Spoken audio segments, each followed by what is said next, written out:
Okay, this movement is called a Jefferson curl. It's to strengthen the back, especially the low back, in a rounded position.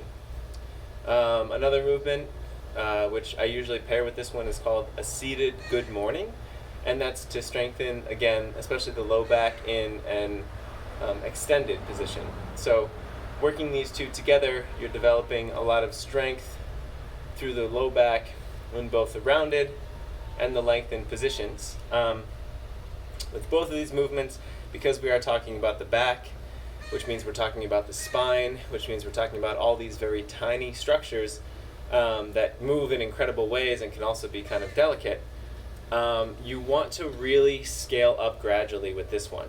So this is an exercise to, every time you do it, do less than you can, get really comfortable, especially when you're just starting out, with working at whatever weight level you're working at to start, and then only add small increments of weight at a time. So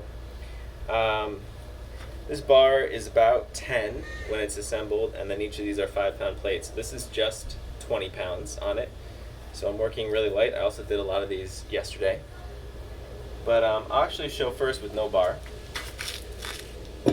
So you can see here that I'm standing on this elevated surface. I put my feet together. My feet are fully on the surface I'm standing on. I have my legs together, feet together.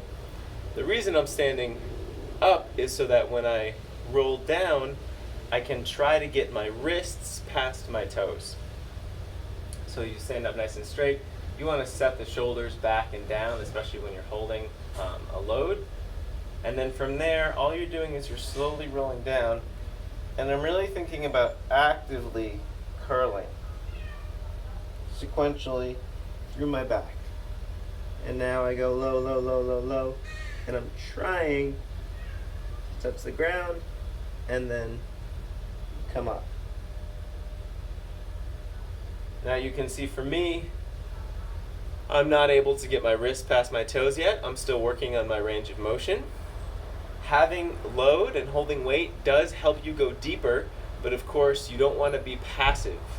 It's this interesting combination of letting the weight pull you deeper into a stretch, but also maintaining structural integrity, strength, and engagement through the back, especially the low back, so that you're safe in the position. This is why we start with very light weight.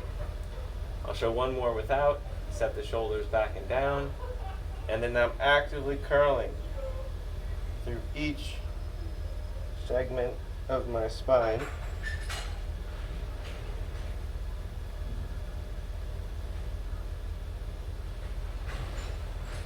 And then coming up. And now I'll show one with the bar.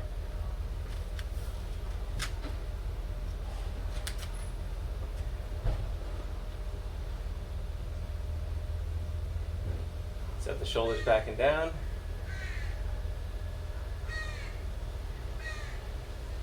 And curl. Trying to really curl into yourself. Going as low as you can.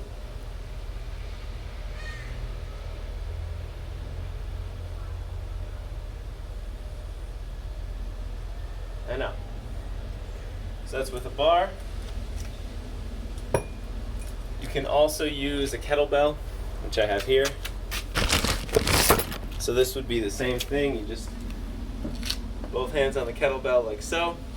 You can use a bucket filled with sand. Well, no, a bucket filled with sand actually wouldn't work because the bottom of the bucket would hit the ground when you still needed to go lower. But yeah, it doesn't have to be a barbell. But do know how much weight you're working with, and you need to have a way to scale it up over time. So that's the Jefferson curl.